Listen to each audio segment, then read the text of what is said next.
Hi, welcome back to the second part of tonight's show, where again John, Dave and myself are going to look forward to our big game against the All Blacks on Saturday. So lads, as we said earlier, the Kiwis had a nice handy win against Italy. They scored 10 tries in demolishing them in Rome. Yeah, a mere 10. Well, they'll have got that out of their system, as I was saying.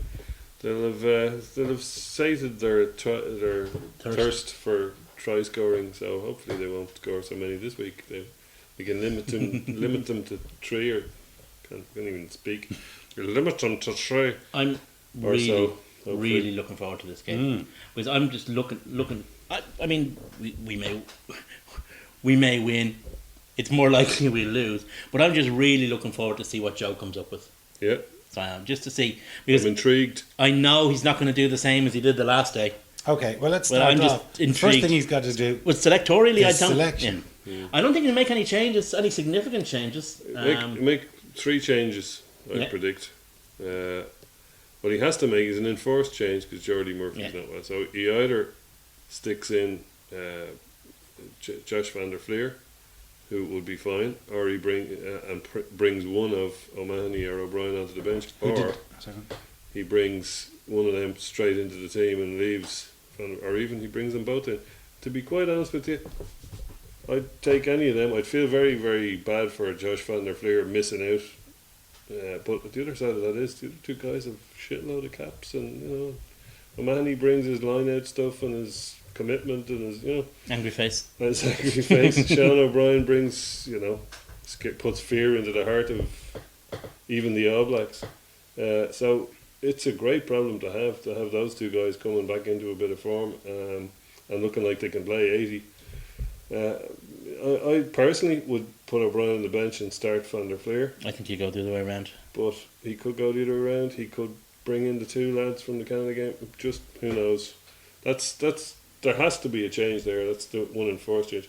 I also think Paddy Jackson's going to be on the bench instead of Joey Carbery, which Joey Carbery didn't really do anything wrong. He's criticised for his kicking. He did miss kicks in both games. That's a big call, isn't it? It is a big call. That is the reason he's not going to make it, is the versatility. Yeah. I think that's what he'll do. He can play full back, he can play in the wing. Yeah. He can probably play 12. Paddy Jackson might be able to play 12, but can't see him playing anywhere else, anywhere further out than 12. It's a huge call to make, actually. It's the biggest call. Like even psychologically for Jackson, it's a bit of a kind of a that he's been usurped nearly again because he was the man in possession. Well, he was flawless from the tee is the one thing. Like, your 10 doesn't have to be the kicker. We're always saying that. But if your 10 isn't the kicker, you've got to have a bloody good other kicker. We've got Conor Murray. We've got Rob Kearney. Are you going to want them taking a clutch kick, from a hard angle at the end of a game? Well, here's the I'd thing. rather Paddy Jackson. Here's the thing. Joey Carbery missed those kicks, and it was unfortunate. But we've both seen Joey Carbery play games in which he's kicked in the All-Ireland League. And we know he's a good kicker. For whatever reason, his rhythm wasn't right. But we know he's a good kicker. So I obviously you don't want him to be a clutch guy, but you don't want to. You gotta grasp the old nettle. Yeah. Well, I think he might go conservative and go for Paddy Jackson there for the I wouldn't object to it, and I'm not. I wouldn't go up to him and say, "Yo." No, I wouldn't object to him if he did. I mean, Jackson did what he was supposed to do. Yeah. And he's a good player, and he's good from the tee, and all those things. I just think that Joe will go with the more versatile option on the bench. He may. It'll be interesting to see. And I think that you were a third choice. A third change, Jason, you were going to... John was going to say about third change. Earls for Gary Ringrose. That could be the other one. That would be the one, I'd say, because he's got the versatility. He's not as good at 13 as Gary Ringrose, obviously, because of his primary position. But he's probably better... He's played there at international level. He's played there at international, and he's probably better option on the wing. Certainly more experience. You just said it, he made his debut in 2008. He's on the Lions tour in 2009. So I can see all of that and his versatility getting him into the squad. Do you think he's also a powerful guy? He is, the handoff was pretty spectacular. Do you think Ultan Dillane has done enough to push his way onto the starting 15? No, I don't know. is he a starter or a finisher? I think he might be a finisher at this point in his career. I also think that one of the areas good where we enough to did have start. near total domination over New Zealand was out of touch. Yeah. I don't think he'll change the Yeah. makeup of that. Although, will he be trying to? Of course, he'll want to win lineouts, but will he be planning the game to be as lineout laden as the last game? Depends on the weather, you know. That's true as well. I don't know what the weather is set to be Well, like. it's going to be cold anyway. Cold we can take. Any changes in the front row? Do you think Keane Healy's done enough to No start? rotation. I don't think so. Again, I think he's a fit. It's guys like Keane Healy and O'Brien coming off the bench is just strike fear into the heart of any. If you're anyway close and you've them trotting on, especially together. But you You see, just- they're going to bring on guys that you kind of go, geez, not him. You know? Yeah. Whereas before we used to bring on fellas that you kind of go, geez, he wouldn't get his game. But at the same time, You know? if you bring on a guy like Josh van der Fleer after an hour of them being battered into submission by the likes of Sean O'Brien, hopefully, and then he comes on, Delan comes on, we say Carby for the sake of argument comes on, and they take the pace up another level. That's not going to do them any favours. No. Because we have that. We don't always have to come on and answer power with power. Because if we go to try and play New Zealand power against power, we will lose and we will lose badly. And that's where we beat them the last time. We beat them with guile. We didn't beat them with power. And there's no point in coming on and winning the last 20 minutes. Yeah. You got to come on. We've already lost Like the first. exactly, if you're already down by 30 60. points, you have to match them stroke for stroke for the first hour, and then it's anyone's game. But if you let them get up any sort of lead, forget about Yeah. it. It's good night, Vienna. So hopefully it's not good night, Vienna, but what we've been discussing earlier in the show with the amount of depth that Joe Schmidt has created just in the last 2 or 3 years alone. We do have guys that can come on as finishers now. You've just named Delan. The only one you'd be really fearful maybe is Conor Murray coming off early. That's the one. That's not going to be an upgrade. There's a huge gap. Marmion's good, but he's no Conor Murray. Yeah. Conor Murray is at this point in time the best scrum half. But in the now, world. if Conor Murray was Gotta be from up there, pretty much alright. any other nation, there'd be a big gap between him and the next guy. Yeah. Where maybe New Zealand, but There was a big gap between him and Aaron Smith last yeah, weekend. yeah. Yeah, but Aaron But you know, Smith there is, isn't like- going to play like that again. I would guess. But like, there's we mentioned that Joe Schmidt has brought through players, but there's even players that are just coming through and starting their careers now that we kind of mentioned, and it's always been talked about. The 09 Grand Slam team was the golden generation, but now there's so many young guys coming through that have. Not saying they're going to be as good, but they're showing a lot of potential. Like just even the guys that got capped at the weekend, Ringrose, he could have a stellar career. O'Donoghue looked impressive. Tracy looks good. Eddie Locum. Eddie Locum, John Ryan, Dan Levy. Levy, yeah. The young fella, Carberry, who's got a second One cap. name we actually, and I was saying it earlier, the guy we were going to build the future pack of Irish rugby was going to be built around this guy. We haven't even mentioned his name. Hendy. Ian Henderson. Yeah, well, Who? you're right. And that's, when you think about it, He could actually come into the team. Yeah, he could. That's another possible change. Who he's getting in ahead of? Is it Dunnach or Ryan? But it'd be a big gamble since the guy hasn't played a second of rugby. Yeah. Unless he's playing for Dungannon last weekend or someone. I don't know who he plays Behind for. closed doors. Yeah. outside the AIF. Belfast Harlequins or whoever it is he plays for. If he's done a sneaky one and played a bit of rugby, I don't know. But even as a bench player, it's hard to see him walking straight into the team. He is that good that he could though. it does demonstrate though the depth that has been created. It's no other Irish coach has had the riches in front of him that Joe Schmidt has had. Then again, no other Irish coach has done quite so much to create those riches in the first place, the way that Joe has. But I remember watching Dave, and I think I watched the match with you, going back to the World Cup in 07, and Eddie O'Sullivan used to have a gig with TV3, Yeah, and they used to, Sinead Kassan, I think it was, used to have an interview with him pretty much at the end of the match all the time. And, they said, oh, you never used the bench in this, whatever the game was. He said, but who was there to bring on? Like, who's better? It doesn't matter really whether they're better. It's they're fresher. So if you've got a fella who's put, a fella who's put in, Malcolm O'Kelly, for instance, has put in a 65-minute shift. Surely to God, the fella sitting on the bench is better than Malcolm O'Kelly. For the remaining 25, 15. 15. The other side of that is, you see, in a way, he was telling the truth. It's not, they weren't, because the difference between now and then is we have guys who are actually, if not better, then different than the guys who are on the pitch. We could bring on, like we were saying, we start with Ryan and Toner, which is quite a traditional style of second row. And then, after 65 minutes, take off one of them. And you bring on Delan, who's just a whole different bag of spanners entirely. Or you bring on somebody like Josh van der Fleer. It's not like when Ireland, we say in 2007, had, who was the back row then? Easterby, Leamy and Wallace. And you take off, we'd say Leamy, and who did you have on the bench? Was it Roger Wilson? Quinlan, I'd say. Was it 2007, was it Quinlan? Quinlan, Yeah. Wilson a really good player, but he's not going to change anything. And he's not going to do anything differently. So I think that's kind of what O'Sullivan was talking about. Whereas now we can change guys who are actually going to bring something new to the table. But it is a mindset too. Oh, it is, yeah. Like, O'Sullivan did nothing to develop that level. No. I mean, he didn't bring Jamie Hughes to that World Cup, for example. Yeah. Who's a Or guy Stephen Ferris. Or Stephen Ferris, who were guys who could have changed things. Or Luke Fitzgerald. Yeah. All guys So- that went on the Lions Yeah. tour 2 years later. So there is that mindset there. Joe has taken the opportunities. He went to Argentina. A lot of guys got caps. We were talking earlier about, say, Dominic Ryan got capped in that tour to Argentina. But at the same time, it was a Southern Hemisphere tour.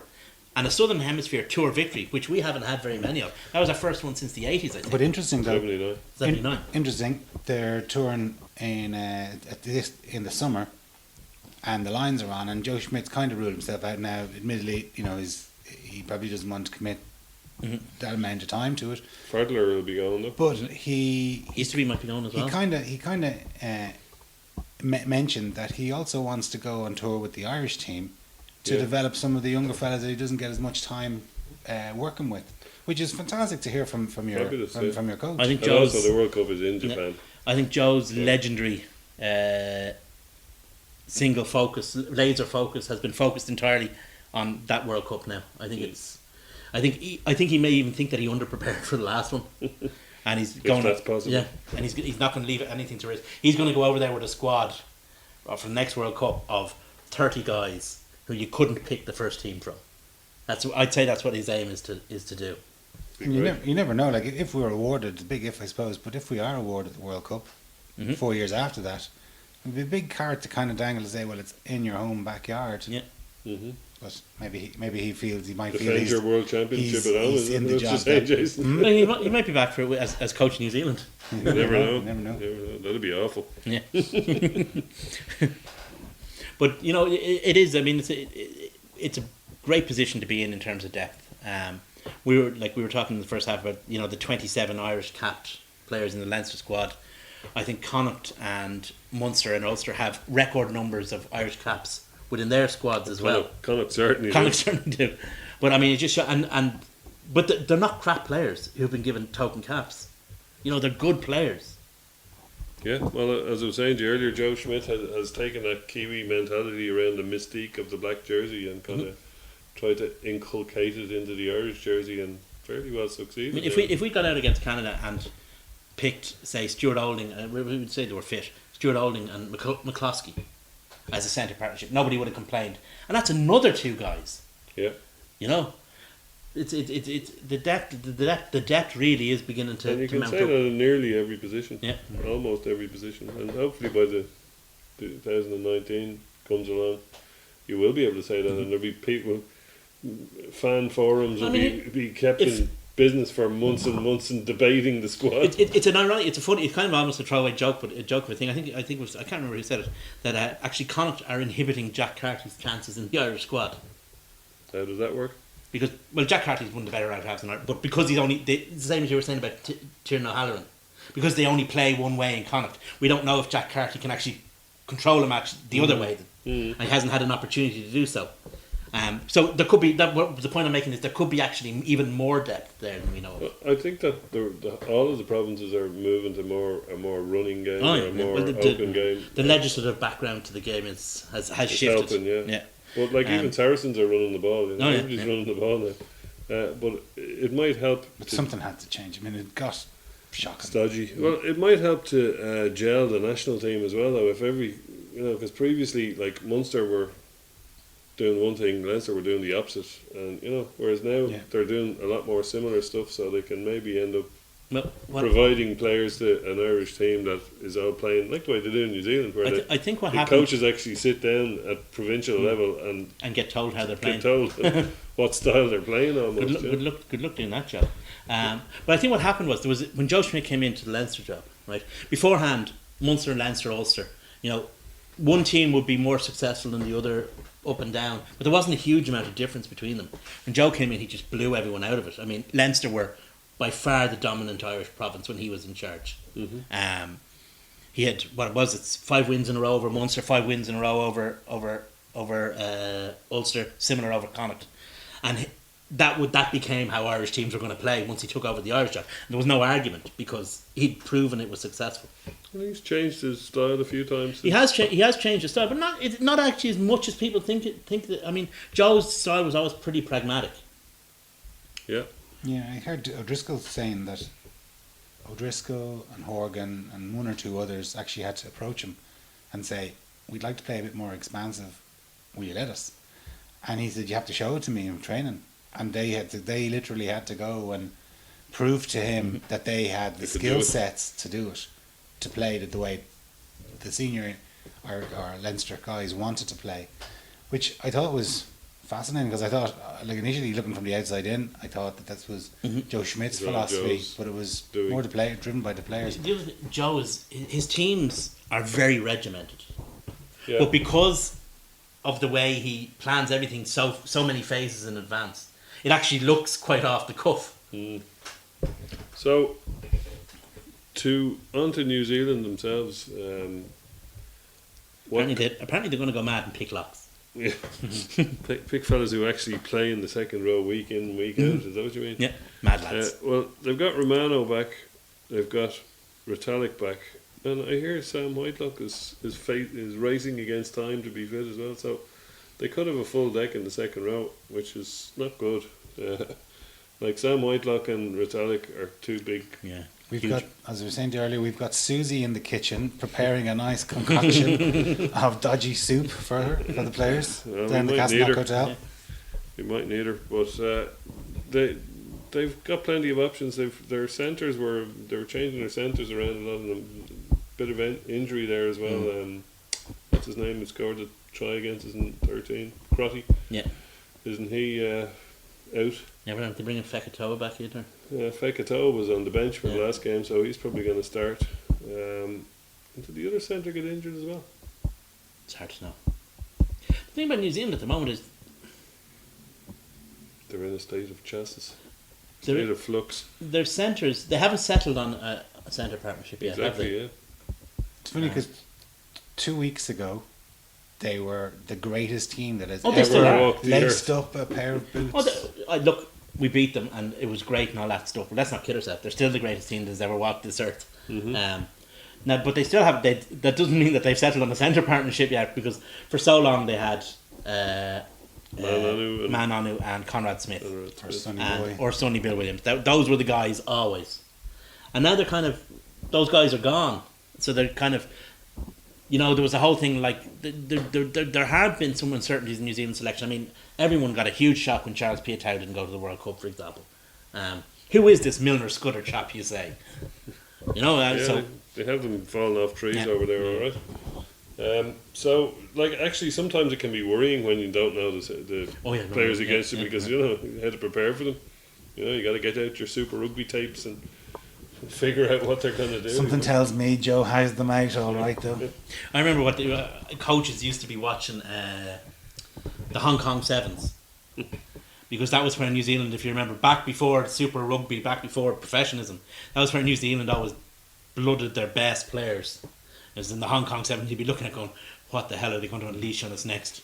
Jesus, Joe Loma. Jesus, Christian Cullen. I remember when I first started playing in Wanderers, there was a fellow who used to play in Wanderers, went down to New Zealand, and every week or a few weeks he'd send back tapes, just VHS tapes of the local interprovincial stuff. It was like Auckland against Wellington or whatever, and we'd all go up to the clubhouse after training and watch it, and it was like watching an entirely different sport.